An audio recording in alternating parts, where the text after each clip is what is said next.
We are hosting now Dr. Arta Moeini, Director Researcher from Institute of Peace of Diplomacy. Thank you, Mr. Moen, for accepting us. Thank you. We are glad to host you in our TV program. Let me start with general question. We live in a transitional era. Everything is sounds and seems gloomy. There is no rules anymore in the international system. There is like a chaotic situation. No one knows what will happen in 5, 10 years from here. There is a very prospects of the peace and global security are also gloomy. The U.S. Doesn't intend to, I would say, give up its absolute hegemony over the world, but its adversaries like China and Russia also do not step back. Let's say, can we say that we just passed the point when there is no way back? I mean, to reach global peace and global security. There's no way back? Way back, yeah. Yeah. Well, first of all, thank you for having me. I'm glad to be here in Georgia and in Tbilisi, in a beautiful country. We are in what I call the great transition. Yeah. It's a great transition from a unipolar order that was dominated by U.S. power and U.S. force projection, and international institutions and alliance networks that worked with the U.S. government and were carrying U.S. policy to a more, again, we can call it post-unipolar, post-liberal international order, which it's more multiplex, more multipolar, more regionally focused, and away from that one center of gravity. Some people call this multipolarity in terms of sort of a great power politics, great powers, and that means China, America, and perhaps Russia. But I think it's more complicated than that. It's a world in which it doesn't have blocks that can contain each other anymore, but actually regions that are based in cultures and civilizations and realms, and we have the return of geopolitics because of that. So the United States now, with the election of Donald Trump, has in a way semi-recognized this fact that America cannot be everywhere all at once, that we cannot be the police of the world, that we don't want to be involved in everyone's wars. But yet there are certain areas of priority for the US government that will continue to try to project presence and power, such as in the Pacific. So I think the specter of American power projection is going to be more strategic, more contained, more regional. But effectively, we need to, as Americans, we are moving towards a grand strategy of national interest, putting America first, right? Your national interest first, and that means to protect the region around America, the American doctrine, if you will, which is the North Hemisphere, the Northwest Hemisphere, the areas that surround America from the Atlantic Ocean to the Pacific, all the way down to Panama Canal and the Arctic. And that the region is going to be the core of U.S. power, and yet we're going to try to see, we're going to see America be involved in the Indo-Pacific region through its alliances and through its force projection. But that means that America is just going to be much less involved in Europe, much less involved in Africa, and much less involved in the Middle East and the Caucasus. And so what we're seeing is a process of gradual retrenchment of America from certain regions and theaters. How do you describe the battle in USA between MAGA platform and the neoconservative part of political establishment? Does MAGA has a future in this? I mean, in the foreign policy directions, because it does not have any institutional basis in US, in Washington, and no, how to say, famous personalities who will support this MAGA foreign policy. Well, I mean, there are, first of all, I think that MAGA, the better term for it is there's a group of people that are not neocon, they're not universalists, they're realists. And people from the realist school have always existed. They have been marginalized for a long time. People like John Mearsheimer, people like myself, people like a lot of people who are here in this conference, like Nick Petro. These are people that and academics that believe in uh, putting America and American interest and national interest front and center. So you don't start wars just because you want to do regime change or do democracy promotion. Now, it is true that the establishment in America for a long time, since the Cold War, believed in containment and believed in the idea of expanding American values around the world. That era is ending, partly because of Donald Trump. So if you say who is the person for MAGA, it's obviously Donald Trump, Make America Great Again champion. But also it is true that there is, as of yet, not that many institutions, but the U.S. government is moving and shifting away from neoconservatism to a degree. There are still some neocons or reconstituted neocons of the past, like Marco Rubio, that are still involved in U.S. policymaking by understanding or at least professing some of the tenets of the MAGA movement, such as putting America first. And again, it shouldn't be controversial to say put America first, but it comes with more than just that. It's sort of like you have to understand what your values and interests are and what the values and interests and ways of life of others are. And that strategic empathy should be increasingly part of this conversation as for realists and for people who want to challenge the dominance of imperialists or neoconservatives. So I think that's the change that we're going to see institutionally as well in the near future, and also generationally. So generationally, almost everybody under 45 does not want America to be involved in all these wars, does not understand why we have to be involved in a war with Russia, why we have to poke Russia through NATO, why we have to do NATO expansion, why do we have to have this antagonistic relationship with Iran. The nuclear issue in Iran doesn't really threaten America. And why do we have to have this like weirdly special relationship with Israel? And this is not necessarily because that the new generation is against Israel or pro-Palestine. It's just what is America's role in the Middle East? It's about morality, No, general humanity. not even that. I think it's even more sort of black and white than that. It's your fight, your business, Russia and Ukrainian, Israel, Palestine. It's not our fight. Why should we be in the middle of all these wars? Because that means resources, that means taxes, that means bad economy, that means inflation, that means a worse quality of living for Americans.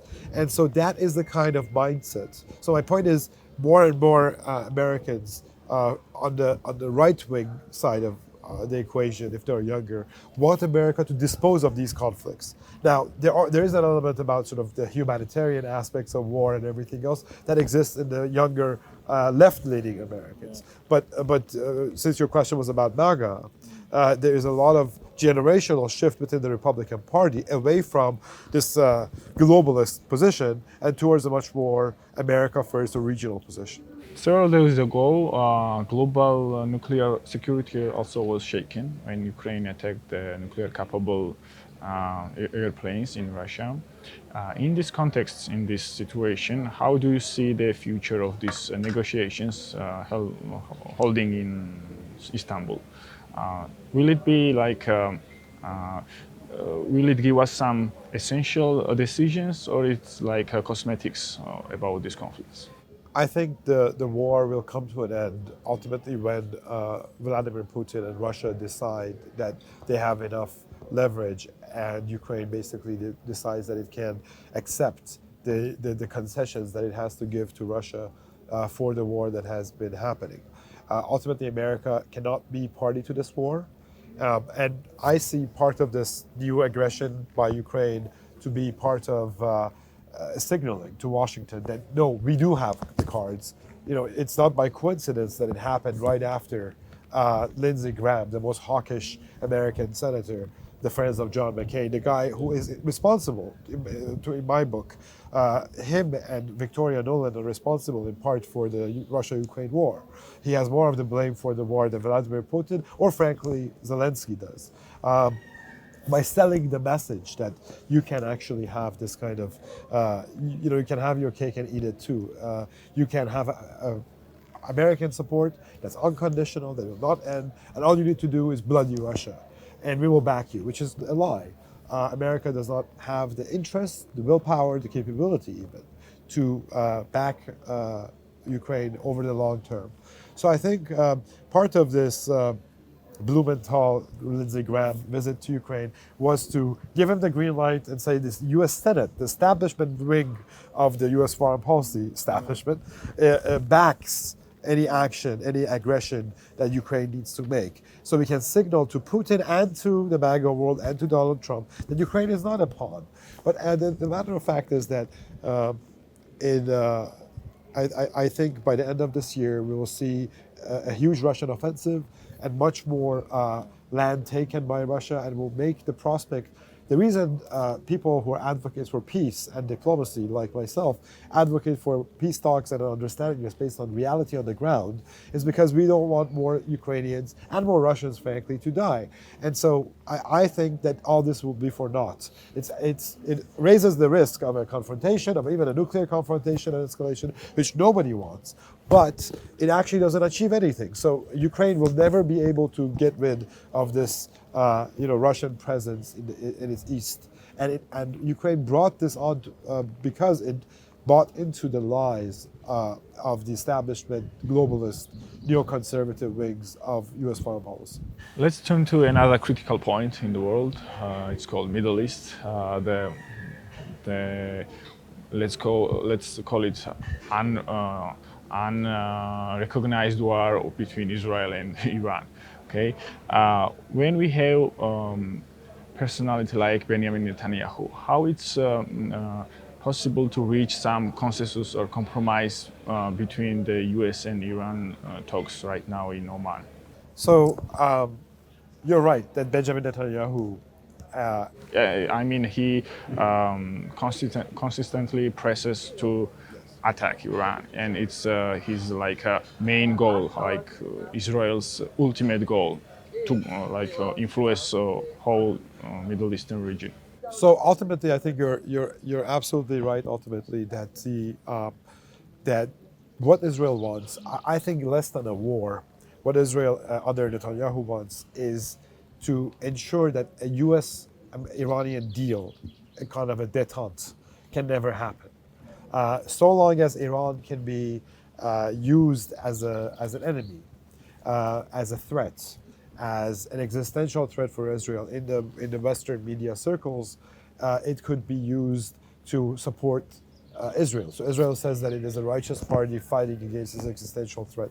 I think a lot of this is mythology. Iran's original problem with Israel was because Israel, and this happened actually under the Shah, not under the Islamic Republic, even though Israel and Iran were friends.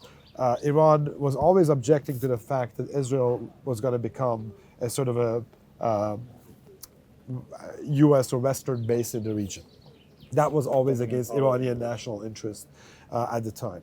And after the Islamic Republic, it became moralistic about the rights of the Palestinians and all these kinds of more ideological things. But Iran has changed a lot since 1979. It is, its leadership today, after 45, 46 years, is far more pragmatic about what it wants and what it can achieve. And I think it has decided that it wants to make a deal, not really with the Europeans, with the West as such, but with America, with Donald Trump. And that deal would allow for Iran and the US to have more normalized relations and potentially commercial relations. And that could really alter the dynamics in the Middle East. Iran has also shifted its relationship by starting peaceful negotiations and ententes, closer collaborations with Saudi Arabia. It's one of its greatest. During the former government, it started. Yes, but there's continuity in foreign policy under the Supreme Leader Khamenei. So the idea is that we cannot antagonize the region. So Iran has realized that it is part of a region, and it cannot go against all of these actors in the region and take on America and take on Israel. So its new strategy is to do constructive engagement, diplomatic engagement, and potentially ententes, closer relations, and commercial ties with regional powers, such as Saudi Arabia, even Egypt. The Iranian president, Pezeshkian, I believe, was just... He visited, yeah? Yeah, he just... Cairo. He just visited Cairo. And... Or was it Arakchi? I forget at this moment. No, it was Pezeshkian. It was Pezeshkian, yeah, that's what I thought. So my point is that high-level foreign minister and presidential delegations have been to Saudi Arabia, have been to Egypt. Iran had a very fraught relationship with Egypt because it saw Egypt as again another capitulating power to the West. Iran has been trying to mend relations with Azerbaijan. It is leading the peace deal between Azerbaijan and Armenia. And Iran has had historic relations with Qatar and Turkey to try to keep everything in balance. So I think it is possible with backing from the region, and I think it's vitally important that Mohammed bin Salman called Donald Trump and said no war with Iran, and has backed the talks and backed the deal.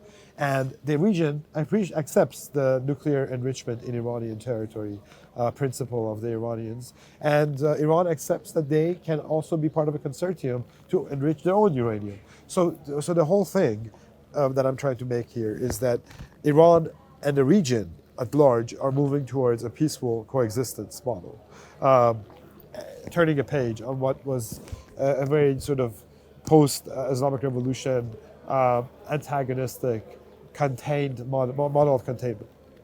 And the only government that's stopping this is Israel and its supporters, specifically Netanyahu and his supporters, the neocons of Israel, if you will. Yes. Yeah. And Ultra Zionists. well, I mean, the neocon playbook, a lot of it has it's is very similar Israel, with what Benjamin Netanyahu wanted for greater Israel. So my point is that what Netanyahu has been arguing for is against the long-term interests of Israel. I think Israel has a future in the region as part of the region. And I think that not understanding this for ideological and political reasons, because survival is what's the most important thing for Netanyahu. And Netanyahu always needs this kind of chaos, this kind of violence, this kind of enmity, whether it's Hamas, which he paid for a long time, or whether it's is Iran. That's why I say, ultimately, Netanyahu doesn't want even the change of government in Iran. It wants to keep the status quo where Iran is frozen out and Israel is the special friend. But there are changes, as I mentioned earlier, in terms of moving from neoconservatism and globalism towards MAGA and restraint and realism, which means that more and more people don't want that relationship. So Donald Trump has to decide, and is increasingly choosing to, how long is he going to do the bidding for Israel, and how much is he going to do America first? And I think the likes of Steve Witkoff, who is himself Jewish and a billionaire friend of Donald Trump, very close with Israeli figures, but here he says American interest diverges from Israeli interest, and so does Adam Boehler, who was was a huge controversy about how he had negotiated with Hamas under Trump's own guidance. So I think there is a fissure even between American Jews and Benjamin Netanyahu, even between people who like Israel and love Israel and Benjamin Netanyahu. So I think ultimately this will end with Netanyahu having to leave office, because it's unsustainable for a leader of Israel to have such a bad relationship with not just the region, not just the world, but also the United States of America. And the next leadership in Israel has to understand that these are systemic and structural trends, and it will not. No one can stop it. Iran and America will have better relations because ideology has not served them well, and because there has been reasons, structural reasons, mostly the rise of Turkey, that allows for Iran to be a more important player for the Arab world and for the United States. And having that relationship, last point, having that sort of general understanding of relationship and peaceful relationship stabilizes the framework to allow America to then pull back, which is the ultimate goal. To continue this topic, how do you see the normalization process between Saudi Arabia and Israel unless the Gaza Palestinian case will not be solved? I do not believe that Saudi Arabia will normalize relations with Israel in the foreseeable future. Partly because of Gaza and the war, but partly because of, I think Saudi Arabian position has been very consistent on this issue. Saudi Arabia wants a two-state solution with Palestine as an existing. There was a conference in Amman 2 days ago, and Arab leaders met, and Saudi Arabia was a organizer of this meeting. Yes, and Saudi Arabia has consistently reiterated its position of what it needs Saudi Arabia doesn't want enmity with Israel, but Saudi Arabia cannot abandon some of these principles that for also domestic reasons, for regional reasons, because Arabs see this as a huge problem. So I think the prospect of Abraham Accords extending to Saudi Arabia has stopped, and instead Saudi Arabia has become friendly with Iran. These are two different issues, but it's happening in the general context of a change in the Middle East. And so I think we are going to see a much more peaceful relations, but I don't know if there will be formal recognition of Israel by Saudi Arabia. A foreseeable future.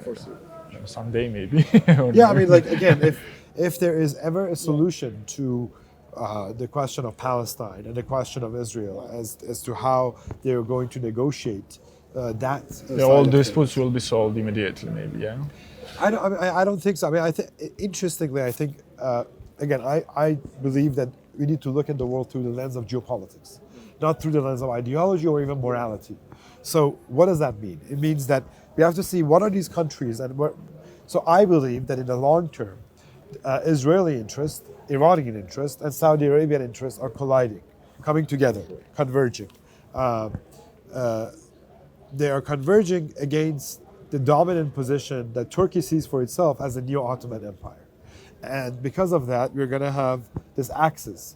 So the axis of resistance, once America pulls back, will become an axis just to keep Turkey, in its own domain and not reaching out further. So the Saudis are wary about Turkish power. The Iranians are understanding of that, and Israel is directly involved. So there could be a possibility of direct confrontation between Israel and Turkey in a way that it will never be between Iran and Israel because they don't have borders, right? Iran is actually from a separate region, which is closer to the Caucasus and Central Asia, which is called the true Middle East or Central Asia, than Near East, which is the East Mediterranean region. So the East Mediterranean Near East has its own dynamics, and Iran is an outsider to this dynamic as a Middle Asian power. So I think those realities of geography, realities of regions, and the changing geopolitical structures are coming again. Because the structure of unipolarity and the false ideological setting and premises of it, the rules-based order, is going away. So it allows for more natural understanding of statecraft and diplomacy. To touch to Syria also, what does it say about the West when there is a normalization of terrorism? Yeah, several days ago, West accepted to integrate the jihadi groups in the Syrian army. It's like unimaginable thing. So it shows that ultimately we say a lot of these things about terrorism and Islamism and ideology, but these are the context and the pretext that we use to justify our policies. America has only, again, realism. America wanted a government in Syria that is more friendly to its interests. Turkey has now convinced Donald Trump, Erdogan has a close relationship with Trump, has convinced Trump that we will control Syria for you, and they have accepted this. So there will be long-term repercussions over what happens in Syria, the same way that there will be. There's a lot of question mark over Palestine. There is a question mark over Syria. A lot of people see this as a backtracking or as a problem, as a, let's say, defeat for Iran in Syria. But I actually think Syria was for Iran how Ukraine is for the West, spending a lot of money for a cause that was not really worth it, because ultimately the Syrians weren't even fighting for themselves. At least the Ukrainians fight for themselves. So this has allowed allowed Iran to recalibrate its resources. Now, again, the United States has also supported Islamic jihadis in Syria in the past, in spite of the fact that Ahmed al-Shah he had a $10 million bounty on his head, under Operation Sycamore, Timber Sycamore. The United States Defense Department, the United States CIA different entities of the United States government were funding different terrorist groups because they didn't want Assad. So the point is that America, unfortunately, does these myopic, narrow-minded things where we just say we don't like this one person and we don't care how. We just want to get rid of it now. And there's a long-term repercussion of what you're doing. So we go in Afghanistan in the 80s and we are saying we just want the Soviets out. And that leads to Osama bin Laden, who then does 9/11 attacks. So implications and repercussions of ill-advised policies and not having a clear sense of what your interests long-term are. Because ultimately, this one or two dictator or antagonistic figure in a small part of the world doesn't really do anything for America. What is America's deep interest in Syria? None. What is America's interest in Israel? None. Yeah. No, but also America doesn't have an interest in Israel. America ultimately had an original interest in the Middle East because of oil and because of shipments of oil. But because America has become energy independent, America doesn't really even have that interest in pacifying the Middle East. America's relationship with the Middle East today can be a relationship of commerce and trade, where money from the region gets invested in American companies, and American companies try out and invest in the region for its people. So there could be a lot of that, and that's what China is doing. So it's interesting that America has lost its commercial power, and we will see if Trump can get that back. And China is filling this vacuum in the Middle East. Not in a security sense. Yeah, because China doesn't want to be involved, but economic trade. Yes, this was ultimately the American promise. The American promise was that we originally after World War II. The American promise was, so the Soviets are ideological, they come for you, they want to convert you to their religion, in a way, to their ideology of communism. They want you to live like they do, but we want to just trade with you. We will protect you. We don't care about how you live. So that's why Portugal, which was a dictatorship at the time, was part of the original NATO. America was agnostic about your type of government, but that changed.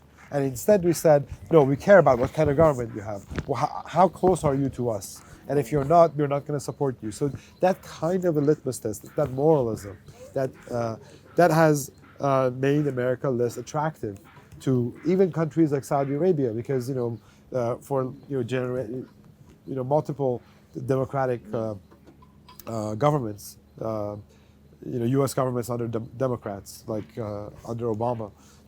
Had very bad relationships increasingly with Saudi Arabia. They were it was a fraught with human rights and everything else. And the question is, why do we think about these questions when we are when we should actually think about interest? And the interest is in trade and commerce, and if that works out, we should not worry about what kind of government and what kind of domestic politics a foreign state has. That's their prerogative. As long as they are not attacking us and they are doing trade with us, that's good for us. And that's the Chinese model. It's called the non-interference model. Win-win cooperation. And in fact, China brought Iran and Saudi Arabia to the table saying, I want to invest in you both. You guys figure it out, right? So this is how America used to do diplomacy. And as an American, what I want my country to do, and I urge the Trump administration to do, is to do this kind of realist, interest-based thinking. Let's bring positive agenda. Which we bring everyone together through trade and diplomacy.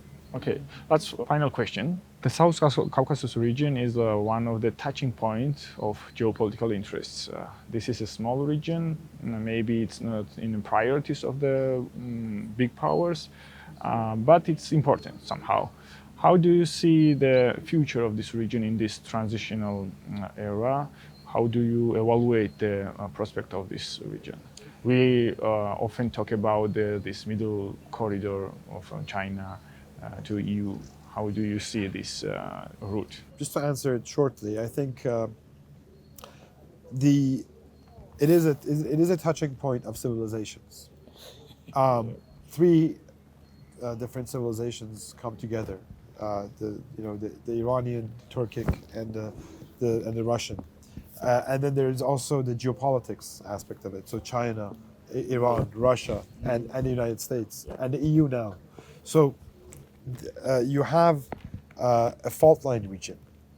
And in this fault line region, you have different countries, but ultimately they all have very similar interests. And this is what is the interesting aspect. Even though Azerbaijan and Armenia fight wars for years, and Georgia has had its war with Russia, but ultimately what the goal should be is to create a multi-aligned neutral space where it is not siding with any one middle power, regional power, civilizational power, or great power. So it is not part of China's sphere, it is not part of Russia's sphere, it is not part of Turkey's sphere, Iran's sphere, or the United States and the EU. And that means what? It means that you need to have good relations, trade relations, in-depth relations, commercial ties and diplomatic ties, engagement with Iran, Turkey, Russia, China, and the West. And by using it and showing this to be a neutral ground, a fault line state can be an active player in the diplomatic world in the multipolar era. If not, the alternative is the Ukrainian alternative. You side with one outside power, outside influence, outside camp, to go to war with your neighbors. Whether that could be Iran, it could be Russia. Basically not in this case because Iran and Russia and Turkey are in the region, you go with the West. And you use the West to fight Western interest. It is only in West's interest to have a weaker Iran, weaker Russia, and ultimately weaker Turkey. But that's in the European and especially American interest. It is not the traditionally understood interest, but it is not in the region's interest. And I would argue it is not in America's interest, and that's the whole change. Because what America should welcome is this kind of neutrality. And it is, I think, important that American right-wing movements, such as close to Donald Trump, have been celebrating the role of Hungary in the Russia-Ukraine war. Because Hungary is a neutral state, it is where the Russian influence, the Germanic influence, the Western influence comes together. And Hungary as a fault line has acted in a neutral way. Oman, the same way. It has acted as a central way between the Arab world, the Persian world, and the West. And so it's been able to bring them together. So that's the role that I imagine and I foresee for the future of Georgia. And I think the path of the toxic path of becoming the battering ram of the West against the enemies of the perceived enemies of the West, because I don't think these are real enemies. The perceived enemies of the West, Russia, Iran, or whatnot, is the worst thing that can be done to the future of Georgia, to the future of almost all small states. And by the way, Israel is in the small state category here as well. So Israel should also be careful about what it's thinking about, because it is alienating all of its neighbors because it only has used one-way relationship. Yeah. So everything that happened with Saakashvili really can happen with Netanyahu, which is why I'm very hopeful about the future of Israel as well. These are strategic and structural trends to think about. But ultimately, I think we need to appreciate the role of regions and fault line regions, and how you cannot go to war with your neighbors that are much larger than you, and drink from the poisonous chalice of Saakashvili again, or Zelensky, or Saakashvili, or there are examples like this everywhere. Netanyahu is another one. These are toxic leaders, rulers that do things out of their own self-interest. For their own political survival, not for the long-term interests of their country. And this is why I think they can be rejected. They're not statesmen, they are opportunists. Okay, thank you, Mr. Moeini. It was nice to talk to you. Yeah.